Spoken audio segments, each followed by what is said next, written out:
بسم الله الرحمن الرحيم، والصلاة والسلام على أشرف المرسلين.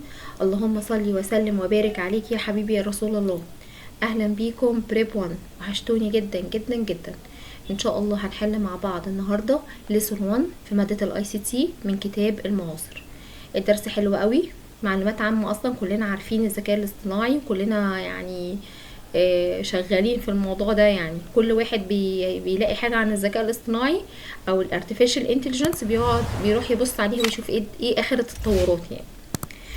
وهنبتدي، وقبل ما نبتدي ما تنسوش تعملوا لايك وسبسكرايب وتفعلوا زر الجرس عشان يوصل لكم كل جديد ان شاء الله. واول سؤال عندي choose the correct answer. Number 1. Not is a type of artificial intelligence that focus on one specific task. قال لي هو نوع من الذكاء الاصطناعي بيركز على مهمة محددة. طالما قال لي محددة يبقى حاجة ايه؟ ضيقة. طب يعني ايه كلمة ضيقة بالانجليش؟ narrow. طب يعني ايه؟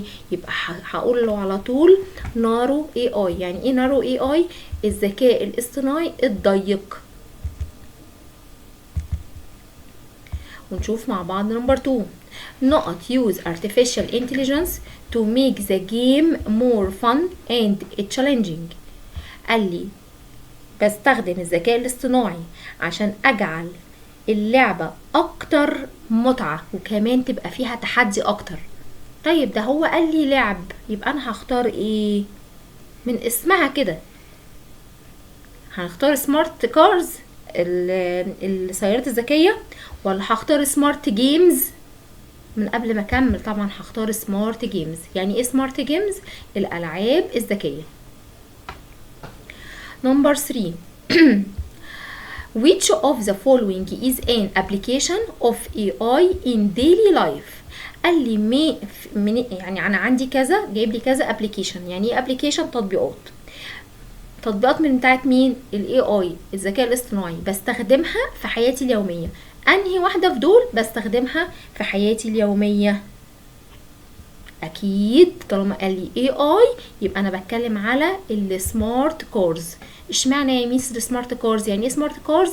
السيارات الذكيه. لان رايتنج ويز ا بن دي يعني انا بكتب حاجه بالقلم، دي ملهاش علاقه بالاي اي، ده حاجه عاديه بعملها. traditional cars اللي هي السيارات التقليديه برضو ملهاش دعوه بالاي اي، يبقى المناسبه اللي هي ايه؟ السمارت كارز. Number 4. Not is one of the rules performed by personal assistant like Siri and Alexa. قال لي سؤال حلو قوي نركز فيه. قال لي هي احد الادوار اللي بيقوم بيها الاسيستنت، البيرسونال اسيستنت. يعني ايه؟ المساعدين الشخصيين زي سيري او اليكسا. طبعا من ضمن الحاجات اللي بيعملها المساعدين الشخصيين مساعد شخصي، يعني بيفهم الاوامر بتاعتنا. طب فين كلمة بيفهم الاوامر بتاعتنا؟ understanding our commands. كلمة understanding our commands يعني بيفهم الأوامر بتاعتنا. Number 5. Not is the main goal of deep learning. قال لي هو الهدف الرئيسي للتعلم العميق. طب يعني ايه ميس التعلم العميق؟ يعني حاجة انا بتعمق في ان انا ادرسها. طيب هختار كده حاجة اسمها simulating human learning through neural networks. يعني ايه؟ قال لي محاكاة التعلم البشري. طالما قال لي learning انا بص خلي بالك الاجابة في السؤال، بس انا ايه الماوس معلق معايا، الاجابة فين؟ في السؤال. قال لي learning وقال لي ايه؟ ادي learning وقال لي learning ان انا في حاجة اسمها محاكاة التعلم البشري من خلال الشبكات العصبية. Number 6. نقط machine learning helps to. قال لي بيساعد التعلم في حاجة اسمها machine learning، التعلم الآلي. بيساعدني على ايه؟ قال لي هقول له enabling systems to learn from data and improve their performance. يعني ايه؟ تمكين الأنظمة من التعلم من البيانات وتحسين أدائها. ده الهدف من الايه؟ من الماشين learning helps. بصوا عامله لكم ايه؟ لوحة فنية يعني. انتوا بيجوا عند يعني بصوا انا عايزه اقول لكم ان اولى اعدادي دي انا كل يوم اقول انا هعمل اولى اعدادي النهارده، بس الحمد لله عملتها اهو. هو يوم ما جيت اعملها الماوس بيعلق. حظكم حلو قوي معايا. بعد كده نمبر 7 نقط is used in instant translation. قال لي بيستخدم في الترجمة الفورية. يبقى بستخدم على طول. هو انا بترجم ايه؟ اكيد بترجم لغة. طب ايه هنا ينفع مع الترجمة الفورية؟ حاجة اسمها natural language processing، معالجة اللغات الطبيعية. ونشوف تاني نوع اسئلة معايا النهاردة. complete the following sentence with the appropriate words in practice. قالك انت تكمل الجمل اللي عندك من خلال الكلمات اللي موجودة ما بين الأقواس. عندي أول حاجة computer vision، رؤية الكمبيوتر. general AI، الذكاء الاصطناعي العام. natural language processing، معالجة اللغة الطبيعية. teachable machine، يعني التعلم الآلي. machine learning اللي هو لسه قايلينها فوق. يعني ايه machine learning؟ التعلم الآلي. Number 1 نقط is a type of artificial intelligence that can perform all tasks a human can do. ده لسه قايل لي هو نوع من انواع الذكاء الاصطناعي بيمكنني او بيمكنه هو اصلا يقدر يعمل كل جميع المهام اللي بيستطيع الانسان القيام بها. طالما قال لي all tasks يبقى بتكلم على ايه؟ الجنرال AI. يعني ايه جنرال AI؟ الذكاء الاصطناعي الايه؟ العام. ودي هنحط عليها نمبر 1 يبقى واضح شويه. تاني سؤال نمبر 2 the ability of devices to understand written and spoken human language is not using artificial intelligence. قال لي هي قدرة الأجهزة على فهم اللغة البشرية الريتن المكتوبة والسبوكن والمنطوقة. وقال لي بتستخدم الذكاء الاصطناعي. يبقى أنا بتكلم على مين على طول؟ قال لي لغة language، يبقى بتكلم على مين؟ برافو عليكم، natural language processing، معالجة اللغة الطبيعية. نمبر 3 خلي بالكم ان الاسئله سهله جدا جدا، بس احنا نحاول ان احنا نركز كويس جدا. نقط is a website used to create smart models for classifying images, sounds and movements. قال لي هو موقع ويب بيستخدم علشان اعمل منه نماذج ذكيه لتصنيف الصور والاصوات والحركات. هختار مين؟ هختار حاجة اسمها machine learning. نمبر 3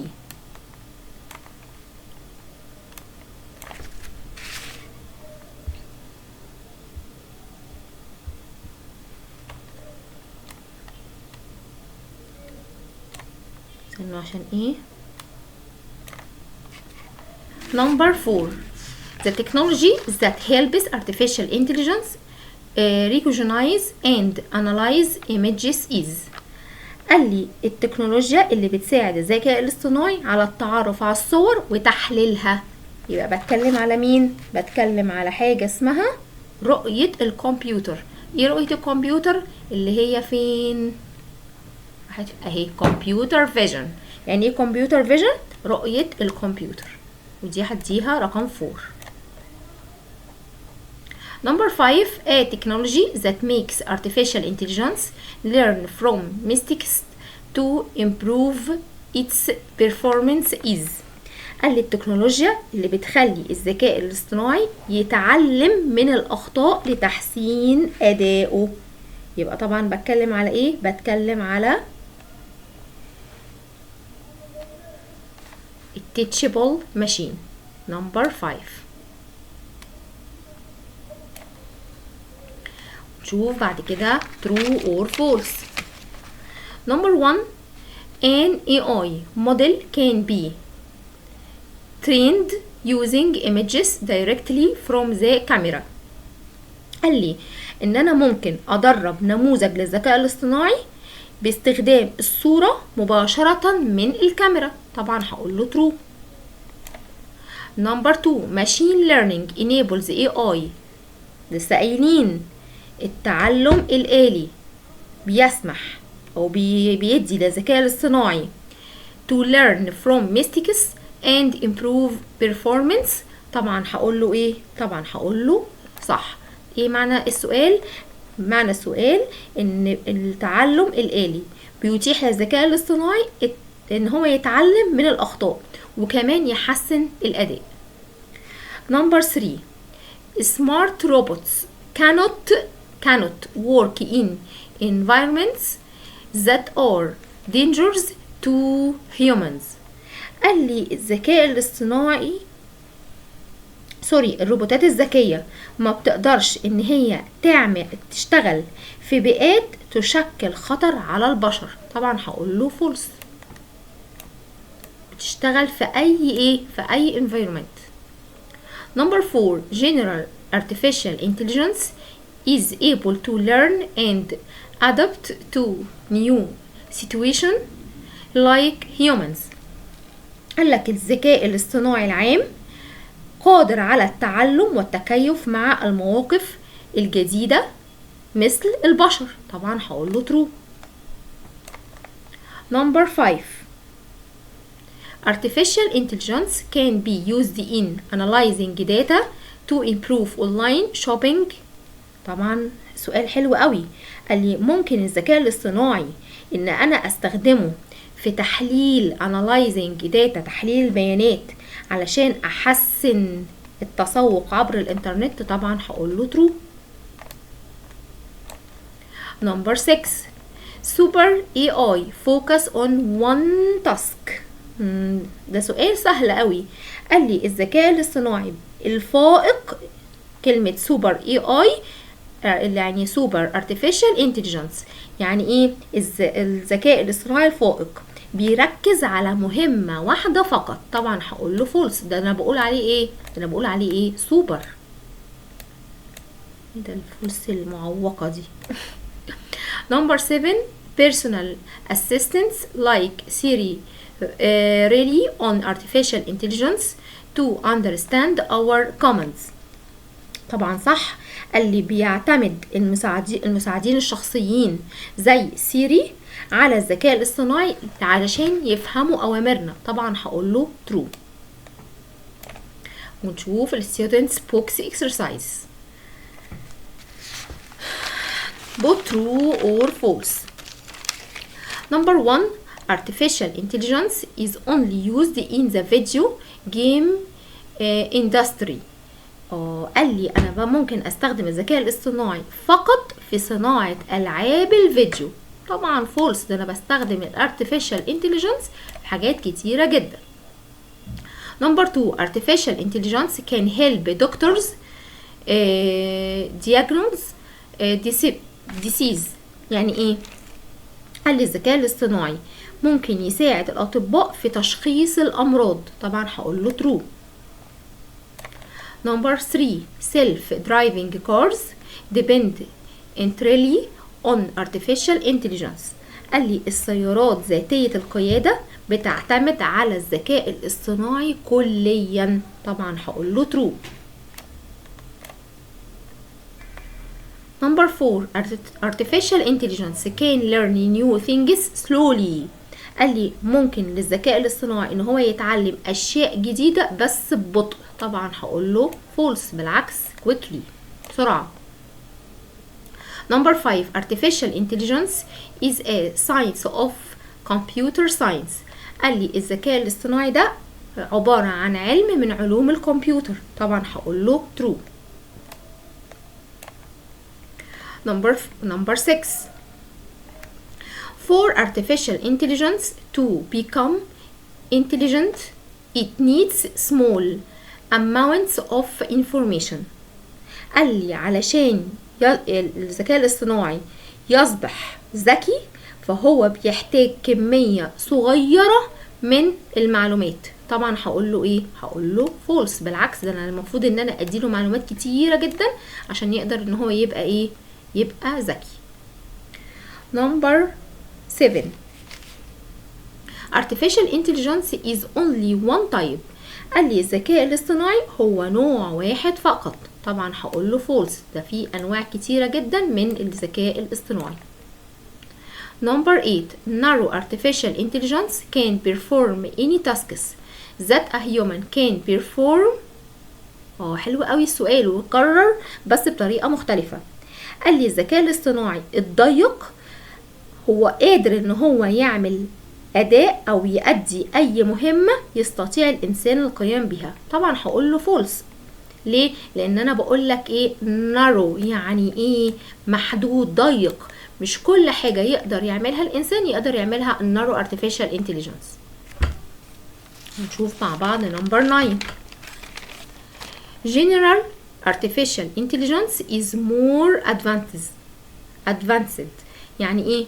قال لي الذكاء الاصطناعي العام هو اكتر تقدما، يعني متقدم اكتر حاجة في التقدم في الذكاء الاصطناعي. طبعا هقول له true. Number 11. Super artificial intelligence can solve specific problems. قال لي ان الذكاء الاصطناعي خلي بالك قال لي ايه؟ general العام بيركز على يعني بيركز بشكل عام على اداء مهمة محددة. لا، ده اي مهمة انا بقدر ان انا اديها له بيعمل فيها ايه؟ ان هو ممكن يحلها.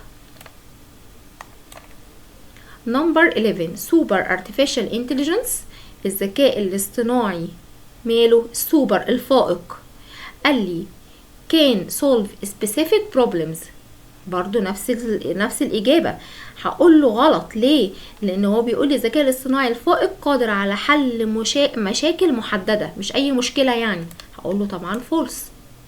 ده ممكن يحل لي أي مشكلة مش specific problems. Number 12. Smart games are used to make playing games more fun. قال لي الألعاب الذكية ممكن استخدمها عشان اخلي اللعب عندي اكثر متعة. طبعا هقول له true. Number 13. Instant translator is used to facilitate communication between people. قال لي بيتم استخدام المترجم الفوري لتسهيل التواصل ما بين الناس. طبعا هقول له true. Number 14. Smart shopping gives you suggestion for products you might like.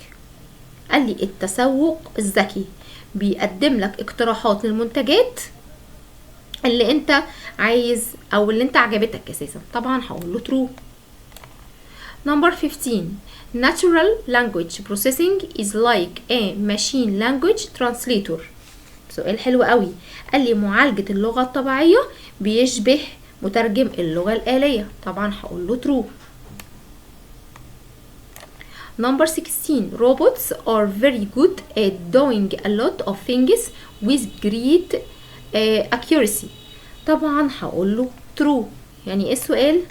قال لي الروبوتات جيدة جدا في القيام ان هي تقوم لي بالكتير قوي من الاشياء بدقة كبيرة. وبكده نكون خلصنا حل اسئلة اول لسون لبريب 1 في مادة الاي سي تي. ما تنسوش تعملوا لايك وسبسكرايب وتفعلوا زر الجرس علشان يوصل لكم كل جديد. السلام عليكم.